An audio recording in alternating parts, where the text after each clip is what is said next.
नमस्कार दोस्तों, आप सभी का स्वागत करता हूं ओनली आईएएस में। हम लोग अपने सुप्रीम कोर्ट जजमेंट के सीरीज को आगे बढ़ाते हुए अगले जजमेंट पे बात करेंगे, जिसका नाम है Mohini Jain versus state of Karnataka. देखिए, ये जो केस है ये राइट टू एजुकेशन से रिलेटेड है। ठीक है, अब हुआ क्या, एक नोटिफिकेशन जारी हुई थी। Karnataka education institution prohibition of capitation fee act 1984 के तहत उन्होंने एक नोटिफिकेशन जारी की, जिसमें कि उन्होंने बोला कि प्राइवेट जो इंस्टीट्यूट हैं वो गवर्नमेंट सीट्स के लिए 2000 तक ट्यूशन फीस चार्ज कर सकती हैं बच्चों से। ठीक है, गवर्नमेंट सीट्स के लिए 2000 तक चार्ज कर सकती हैं प्राइवेट इंस्टीट्यूट। और जो अदर सीट्स हैं, नॉन गवर्नमेंट सीट्स हैं, उसके लिए प्राइवेट प्राइवेट इंस्टीट्यूट 25,000 तक चार्ज कर सकती है। बट जो कर्नाटका के हैं उनसे 25,000 तक का चार्ज कर सकती है। और जो नॉन गवर्नमेंट सीट्स के लिए बच्चे एडमिशन लेना चाहते हैं जो कि कर्नाटका के बाहर हैं, उनसे प्राइवेट इंस्टीट्यूट 60,000 तक की फ़ीस चार्ज कर सकती है। ठीक है, मैं आपको यहाँ लिख के बता दे रहा हूँ, 3 स्लॉट, 2,000, 25,000, 60,000। ये किसके लिए? गवर्नमेंट सीट्स के लिए। जो प्राइवेट इंस्टीट्यूट में जो गवर्नमेंट सीट्स हैं उनके लिए 2,000 रुपये। और जो कर्नाटका के हैं और जिनको नॉन गवर्नमेंट सीट्स में लेनी है उनके लिए 25,000। और जो कर्नाटका के बाहर हैं जिनको नॉन गवर्नमेंट सीट्स में लेनी है, ठीक है, आउटसाइडर के लिए, उनके लिए 60,000 तक आप फीस ले सकते हैं उनसे। अब जो मोहिनी जैन थी, ये उत्तर प्रदेश की थी और इनको गवर्नमेंट सीट नहीं मिल पाई, जिसके कारण इनको अलग से एडमिशन लेना पड़ता, जो उसके लिए उनको 60,000 ट्यूशन फ़ी पे करना पड़ता। ठीक है, अब वो उस 60,000 देने के लिए फाइनेंशियली उस समय मजबूत नहीं थी, तो वो एडमिशन नहीं ले पाई, उनको एडमिशन के लिए डिनाई कर दिया गया। अब ये सब देखते हुए वो सुप्रीम कोर्ट पहुंची आर्टिकल 32 के तहत, और उन्होंने बोला कि जस्ट बिकॉज पैसों के कारण मैं एडमिशन नहीं ले पाई, और जो ये नोटिफिकेशन है पूरी तरीके से इसको वॉइड करना चाहिए, ये अनकॉन्स्टिट्यूशनल इलीगल कहना चाहिए, क्योंकि ये मेरा फंडामेंटल राइट का वॉयलेशन कर रहा है। इक्वलिटी कहाँ है? क्योंकि आप तो तीन भाग में इसको बांट दिए फीस को, कि गवर्नमेंट सीट्स वालों को इतनी है जो गवर्नमेंट सीट्स के लिए, और जो नॉन गवर्नमेंट सीट्स कर्नाटका के हैं उनके लिए इतना है, जो आउटसाइडर हैं नॉन गवर्नमेंट सीट्स के लिए उनको 60,000 है। इक्वलिटी कहाँ है? इक्वलिटी तो है ही नहीं। और एजुकेशन तो होना चाहिए, सबको मिलना चाहिए। तो इसको लेके ये पहुंची सुप्रीम कोर्ट में। उन्होंने कहा कि आर्टिकल 14 का मेरा वायलेशन है, राइट टू इक्वालिटी का। अब क्वेश्चन क्या उठा?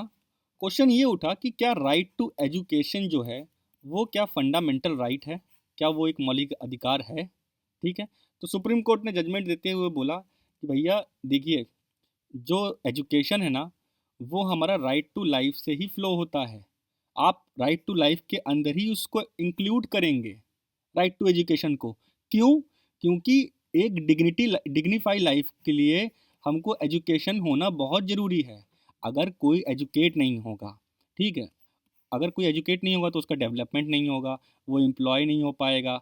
तो जब उसको ये सब चीज़ें नहीं मिल पाएंगी तो वो एक डिग्निफाई लाइफ जी पाएगा क्या? अगर वो पढ़ाई लिखाई नहीं करेगा, कुछ बनेगा नहीं, कमाएगा नहीं, खाएगा नहीं, तो कहाँ से राइट टू लाइफ, वो मीनिंगफुल एग्जिस्टेंस उसका रहेगा ही नहीं।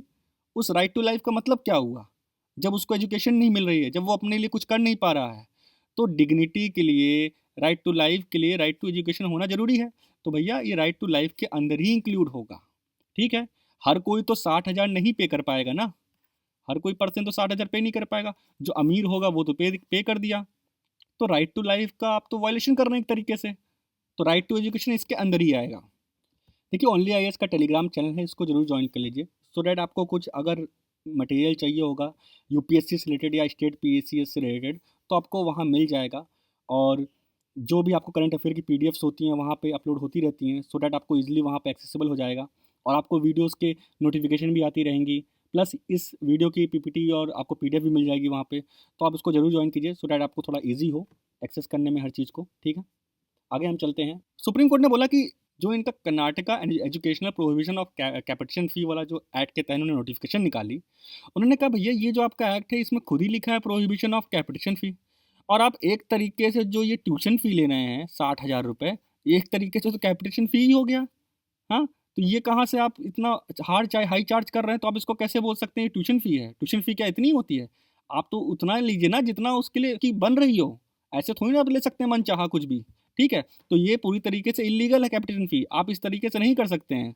एक तरफ आपने एक्ट में लिखा है प्रोहिबिशन ऑफ कैपिटेशन फ़ी, ऊपर से अलग से आप 60,000 रुपये ले रहे हैं, वो एक तरह का कैपिटेशन फ़ी हो गया। देखिए कैपिटेशन फ़ी होता है आपका एक तरीके का एडमिशन फ़ीस होती है, ठीक है? और सुप्रीम कोर्ट ने यही बोला कि आप भैया मेरिट पे लीजिए ना, ये कोई बात नहीं होती आप एक पैसे के उस पे ले रहे हैं कि हाँ, आप अगर 60,000 दे सकते हैं तो आप आइए और एडमिशन ले जाइए। आप मेरिट के बेसिस पे दीजिए, ये तो बिल्कुल ही इल्लीगल है, ये तो पूरी तरीके से कैपिटेशन फ़ी ले रहे हैं आप। तो सुप्रीम कोर्ट ने बोला कि आपको एजुकेशन जो है, ठीक है, वो आपको सबको देनी होगी। ये राइट टू एजुकेशन है, ऑल लेवल्स ऑफ एजुकेशन देनी होगी, चाहे वो एलिमेंट्री हो, चाहे प्राइमरी हो, चाहे हायर एजुकेशन हो, चाहे प्रोफेशनल एजुकेशन हो। अब जो मैंने ये बात बोली आपको कि सुप्रीम कोर्ट ने बोला कि चाहे वो हायर एजुकेशन हो, चाहे एलिमेंट्री और चाहे वो प्रोफेशनल एजुकेशन हो, वो हर किसी का हक है, राइट टू एजुकेशन इम्प्लाई होगा। इस चीज़ पे थोड़ा गौर कीजिएगा, मैं इसको आगे समझाऊंगा आपको, ओके। अब इस जजमेंट का इम्पैक्ट क्या पड़ा? देखिए इस जजमेंट का इम्पैक्ट ये पड़ा, एक तो एक राइट टू एजुकेशन की बात उठी, ठीक है? राइट टू एजुकेशन एक चीज़ एग्जिस्ट करती है, एक डिग्निफाइड लाइफ जीने के लिए राइट टू एजुकेशन है, ठीक है? कहीं न कहीं उसको कंसीडर करना स्टार्ट किया गया आर्टिकल 21 के अंडर। और इसी को देखते हुए आर्टिकल 21 ए को लाया गया आर्टिकल 21 के अंदर फंडामेंटल राइट, जो कि अलग से ही एक आर्टिकल 21 ए के अंदर ये मेंशन हुआ, राइट टू एजुकेशन एक फंडामेंटल राइट है। और ये 86th अमेंडमेंट एक्ट 2002 के तहत किया गया था, ठीक है, उसको पास करके। तो आर्टिकल 21 ए में आपका राइट टू एजुकेशन अलग से एक फंडामेंटल राइट ही बना दिया गया। जो ए कैपिटल होता है ना, ये जो बाद में ऐड होता है, अमेंडमेंट होता है, उसमें हम कैपिटल करके लिखते हैं ऐसे, ओके। और सुप्रीम कोर्ट ने कहा था कि आपको, जैसे मैंने अभी बताया नहीं आपको, कि आपको हर लेवल पे एजुकेशन देनी है, प्रोफेशनली, एलिमेंट्री। तो हुआ क्या कि ये 1992 का जजमेंट आया था, इन्होंने ऐसी बात तो बोल दी।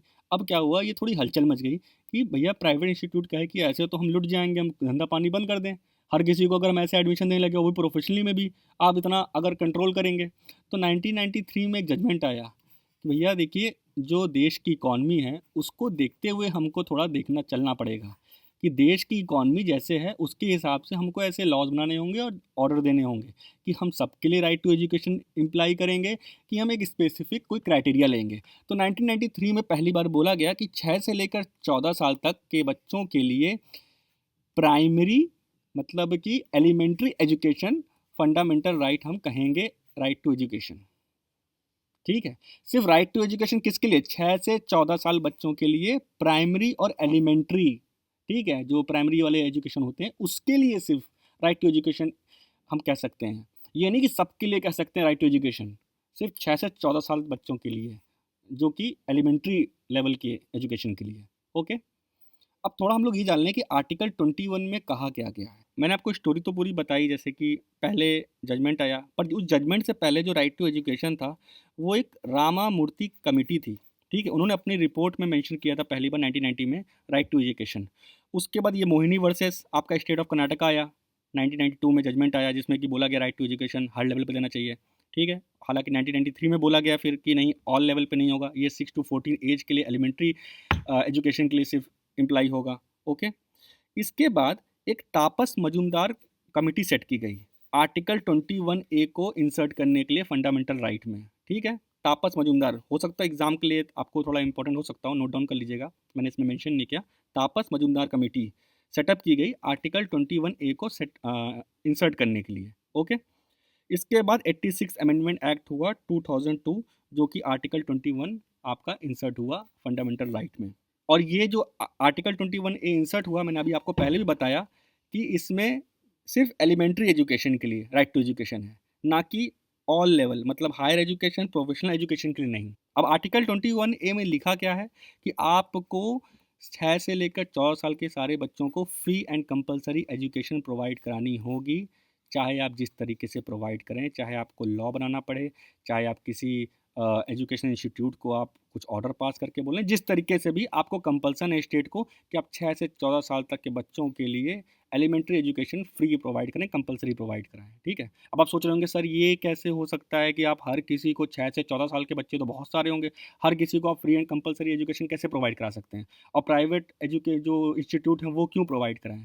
देखिए इसका थोड़ा मेथड अलग है, एक एक्ट भी इसके लिए आया था, और उस एक्ट में यही मेंशन किया गया कि जो आपको फ्री एजुकेशन मिला है, right to education fundamental right मिला है, उसका प्रोसीजर ये होगा, पहले आपको अपने लोकल जो गवर्नमेंट स्कूल हैं, जो लोकल स्कूल हैं, वहाँ पे आपको ट्राई करना होगा। अगर वहाँ सीट्स नहीं खाली हैं, उसके बाद आपको कोई एडेड स्कूल में जाना होगा, जिसमें कि कहीं न कहीं जो हमारी गवर्नमेंट है, स्टेट है, उसने फंड किया हो या कहीं न कहीं उसने रिकॉग्नाइज़ किया हो एक तरीके से। वो भी एक लॉज़ होते हैं उसके कई सारे। और अगर वहाँ भी वहाँ भी सीट्स नहीं हैं, खाली हैं और एडमिशन नहीं मिल रहा है, तो आप प्राइवेट स्कूल में जाएँगे जहाँ की गवर्नमेंट की कुछ सीट्स होती हैं रिज़र्व, वहाँ तब आप ले सकते हैं, ठीक है? इसका ये प्रोसीजर है। तो हम लोग ने यही पढ़ा जजमेंट आज कि राइट टू एजुकेशन की कहानी कैसे स्टार्ट हुई, वो मैंने आपको पूरा बता दिया, ठीक है? मोहिनी जैन वाला केस जो था उससे आया जजमेंट 1993 में, फिर बोला गया हर लेवल पे हम नहीं दे सकते हैं, हमको 6 टू 14 ईयर्स को एलिमेंट्री एजुकेशन को राइट टू एजुकेशन कह सकते हैं। उसके बाद आपका 86 अमेंडमेंट एक्ट हुआ 2002, जिसको कि आर्टिकल 21 ए को इंसर्ट किया गया फंडामेंटल राइट में, ठीक है? जिसमें कि बोला गया आपको फ्री एंड कंपलसरी एजुकेशन देनी होगी 6 से 14 साल के बच्चों के लिए, ठीक है? तो सुप्रीम कोर्ट ने वही उस जजमेंट में कहा था मोहिनी केस में कि जो राइट टू लाइफ है, वो एक डिग्निफाइड लाइफ होनी चाहिए, और वो डिग्निफाइड लाइफ तभी होगी जब आप एजुकेशन देंगे, हक देंगे पढ़ने का, क्योंकि वो एजुकेट होगा तभी डेवलप होगा। ओके, तो जजमेंट हमने पूरा पढ़ा है इसका, और हो सकता है हम लोग अगले एक जजमेंट और लाएं राइट टू एजुकेशन से रिलेटेड, जो कि आपके मोहिनी वाले केस के बाद एक जजमेंट आया था, ठीक है?